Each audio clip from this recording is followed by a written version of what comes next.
Hey guys, let's get pumped for Halloween with this throwback from the 70s with Rocky Horror Picture Show. Now I know you guys were probably expecting like It or Night of the Living Dead, but those are spooky movies and I don't do spooky. So let's get on with the review.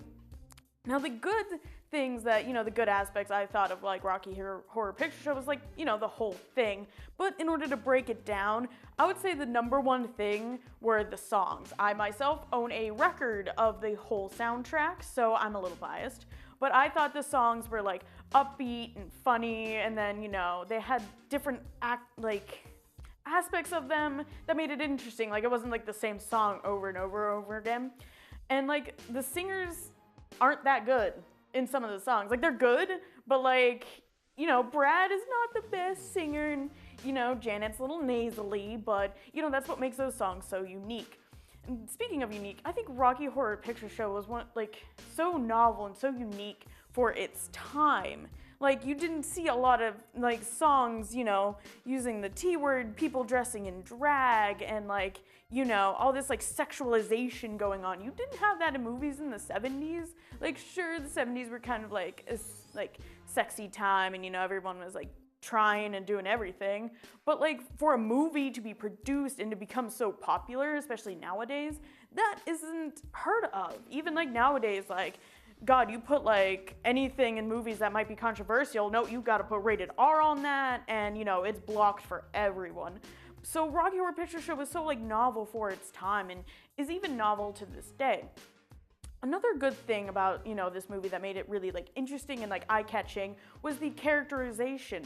There were characters from every aspect you could imagine. There was high-pitched girly girls, and there was, tough boys riding motorcycles, and there was pure Janet and, white guy Brad, and he was all proud of himself. And the characterization was just so unique, and it was so refreshing. But I will say, there's gotta be some bad things. There's bad things to every movie. The acting at some points was cringe-worthy.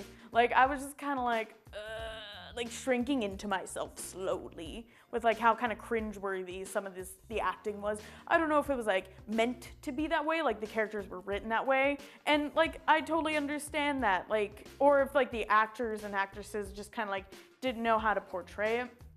But that was really the only thing, and this is an awkward situation, so I imagined that that acting was on purpose, and I'm just a socially awkward human being and don't know how to understand certain social situations, which is totally understandable. But that's about it for the bad aspects of this movie. Is I said, the music was good, and the theme of the movie was good for this time, and I mean it's still popular. You still see people putting on shows and recreating it, and in Pittsburgh you can find real life people acting out this movie. Now, do I want more? No. I mean, yeah, but no. The remake was, I thought, bad, and that's a whole different review on its own. I'm not gonna talk about it, not gonna even acknowledge its existence.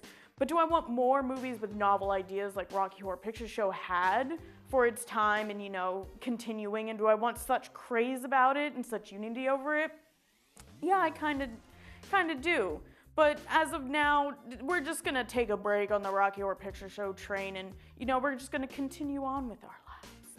I like that idea. We're gonna take a short commercial break, and when we come back, we have Brandon with the box office top 5, and later, Tiffany, Nayland, and Olivia with this week's hottest celebrity news. Don't miss it.